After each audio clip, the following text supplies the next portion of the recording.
At the highest levels of power, travel stops being about movement and starts becoming a system of control. Melania Trump's journeys are not defined by destinations, but by aircraft never listed on flight boards, vehicles built for worst-case scenarios, and security protocols designed to disappear from public view. Watch until the end, because the most revealing part isn't the jets or the convoys, it's how mobility itself becomes a form of power.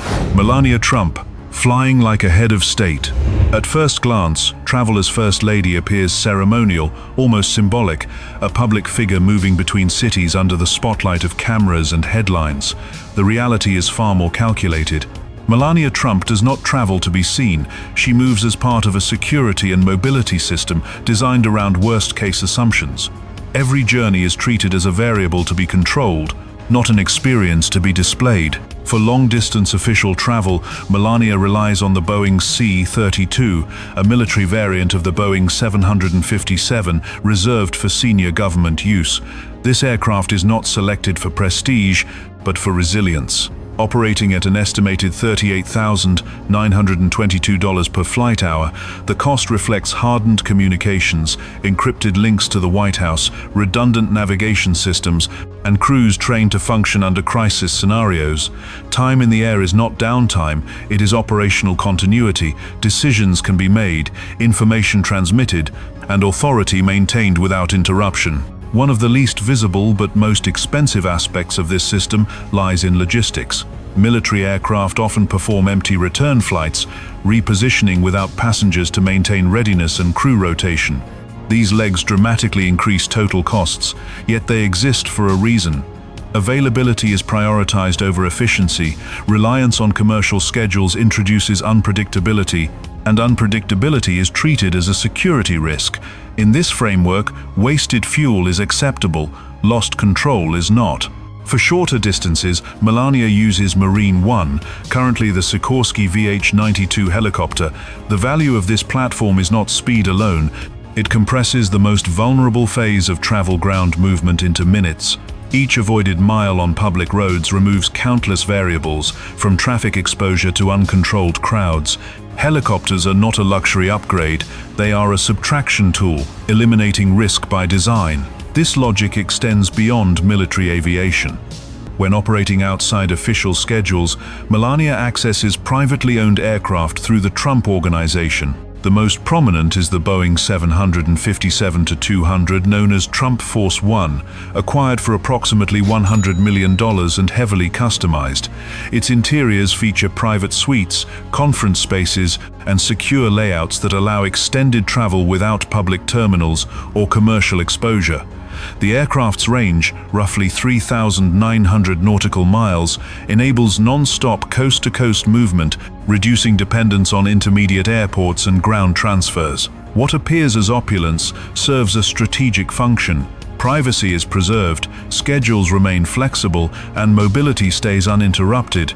Even aesthetic choices contribute to this goal, allowing prolonged on-board presence without fatigue or external contact. Luxury here is not indulgence, it is endurance. Taken together, these assets form a layered mobility architecture. Military aircraft provide secure governance in motion, helicopters erase ground-level uncertainty, private jets deliver autonomy outside official constraints. Each platform solves a different problem, yet all point toward the same objective. Control over movement equals control over exposure. This reframes travel itself as power. When movement becomes infrastructure, visibility becomes optional, discretion becomes leverage. And the ability to appear or disappear on demand defines influence at the highest level. Share your thoughts below on whether mobility has become the most underrated form of modern power.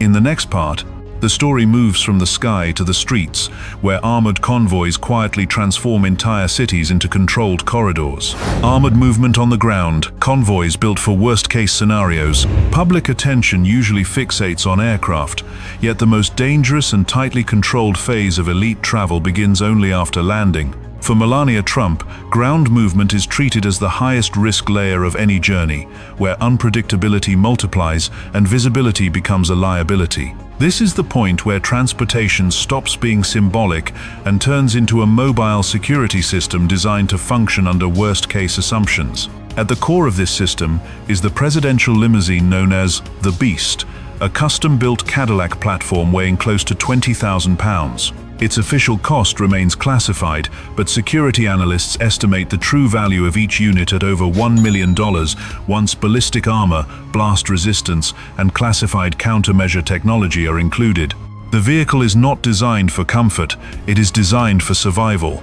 Multi-layer armor protects against high-caliber rounds and explosive force, while the cabin is fully sealed to withstand chemical or biological threats. Reinforced run-flat tires allow continued movement even after complete pressure loss, and an onboard medical module carries emergency blood supplies and life support equipment, enabling the limousine to function as a temporary mobile clinic if evacuation is delayed. Every component exists to extend reaction time when seconds decide outcomes. The limousine never moves alone. A standard convoy includes multiple armored SUVs, each valued at approximately $300,000 after protection upgrades, carrying Secret Service agents trained for rapid perimeter control and counter-assault response.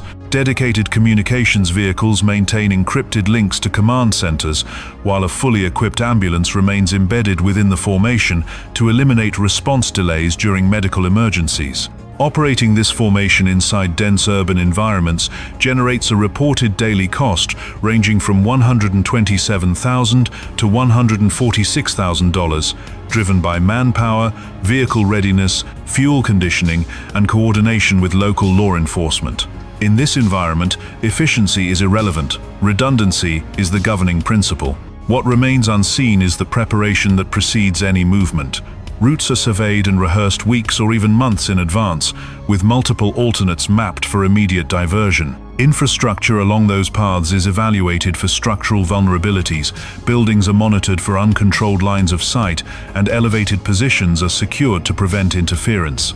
Ground travel introduces variables: airspace does not, traffic congestion, spontaneous crowds, and dense urban compression. On the street level, control does not exist naturally. It must be temporarily imposed. This is why ground security often surpasses aviation in complexity. Aircraft operate inside regulated corridors, cities do not. Every intersection becomes a decision point, every delay a potential exposure. The convoy converts public streets into a temporary private corridor, compressing uncertainty into a narrow, controlled window of movement. Any hint of luxury inside the vehicles is incidental, serving only to sustain extended confinement without fatigue. Yet even this level of protection governs only what happens in public view. What comes next operates far beyond city streets, involving private assets, sealed locations, and movements that leave no public trace at all. To understand where Melania Trump goes once the convoy disappears, and why those places are designed to stay invisible, you'll need to follow into the next part. The price of protection, security costs, and political backlash. What looks like protection on the surface quickly turns into a political equation once the numbers appear. At this level, safety is no longer judged only by effectiveness, but by cost, visibility, and public tolerance. For Melania Trump, security did not exist in isolation. It became a measurable financial footprint that followed her movements and eventually entered public debate.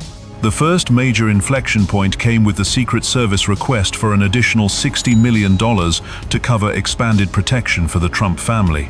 This was not a marginal adjustment, it reflected a structural change in how protection was deployed. Unlike previous first families who centralized their presence around the White House, Melania's extended residence at Trump Tower in New York created a permanent high-security zone inside one of the most densely populated cities in the world.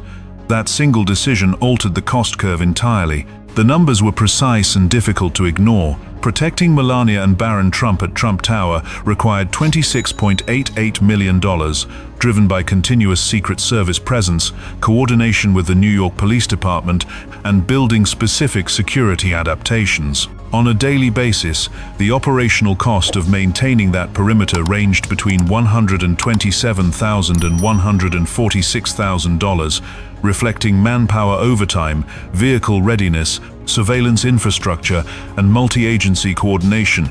These were not temporary spikes, they were sustained expenses tied to location rather than events. When aggregated across both presidential terms, the total cost of protecting the Trump family exceeded $600 million.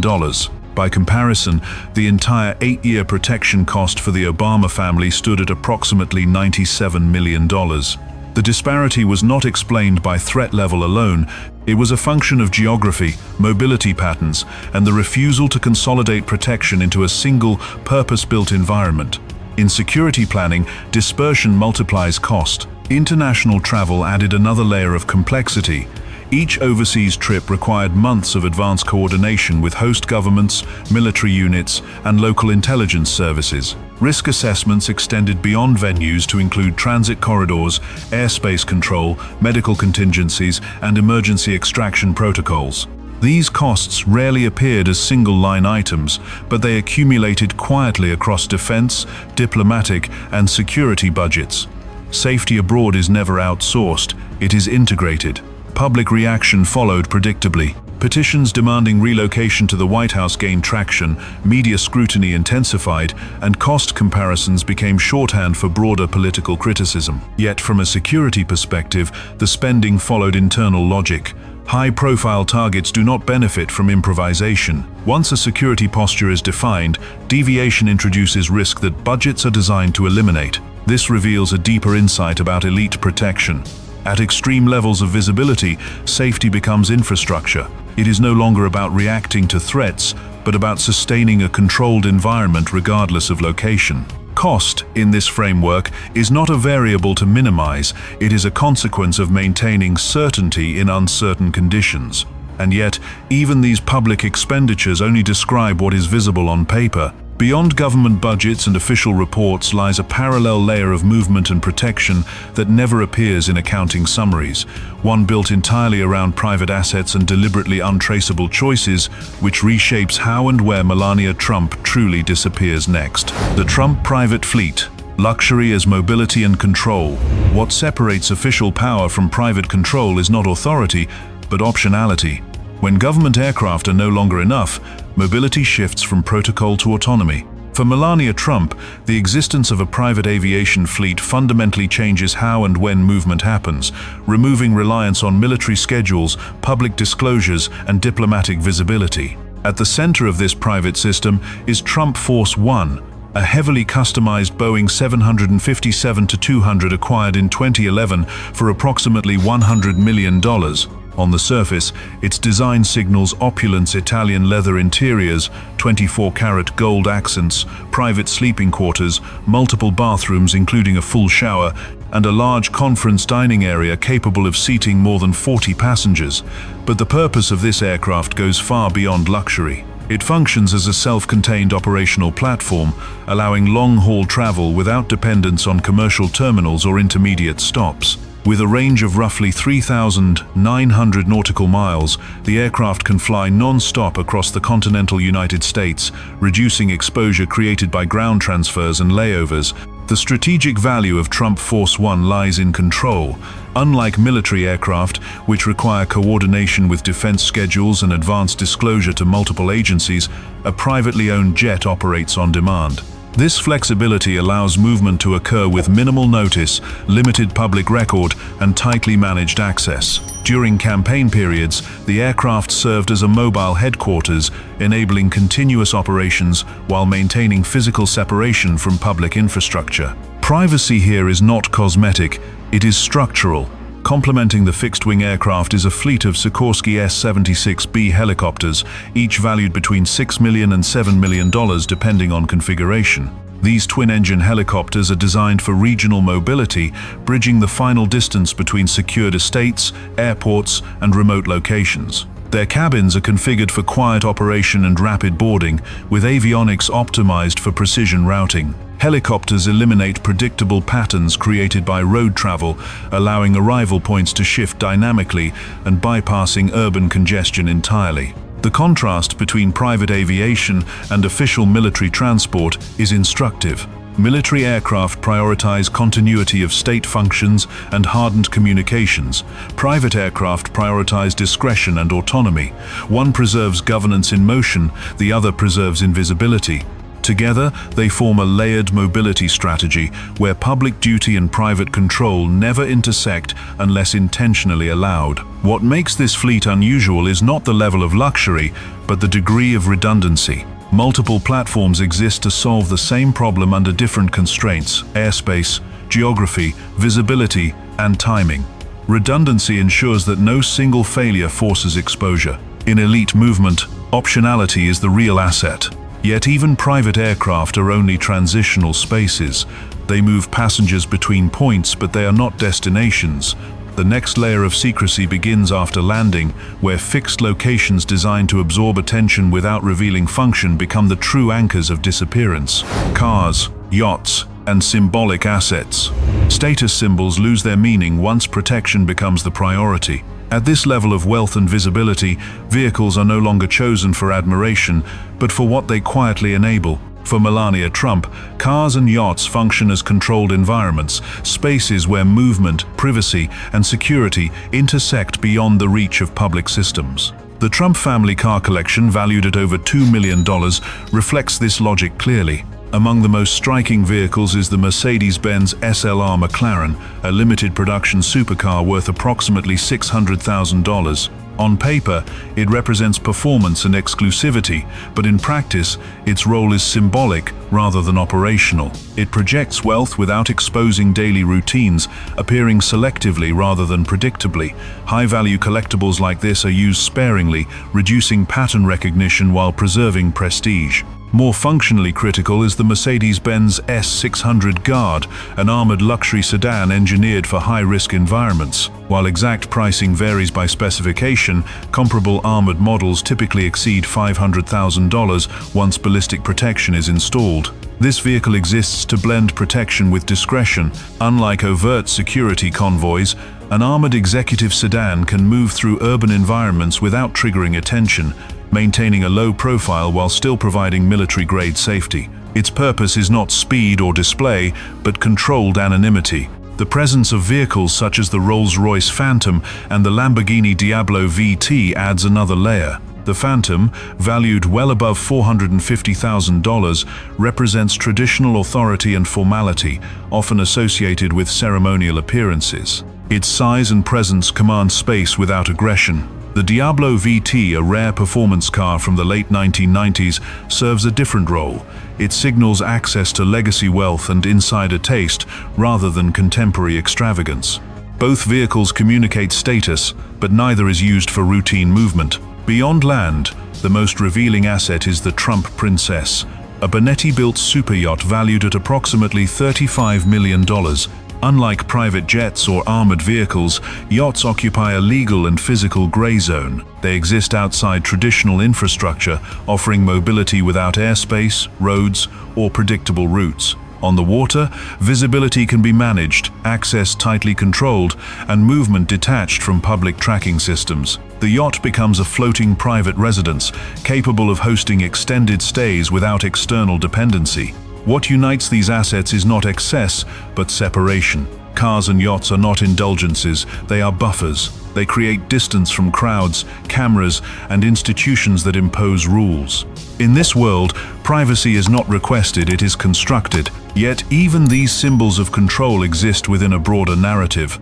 When assets become too visible, they attract interpretation, speculation, and myth. And in the final layer of this story, perception itself becomes the battleground where rumors, doubles, and misdirection blur the line between presence and absence. Scrutiny, myths, and historical comparison.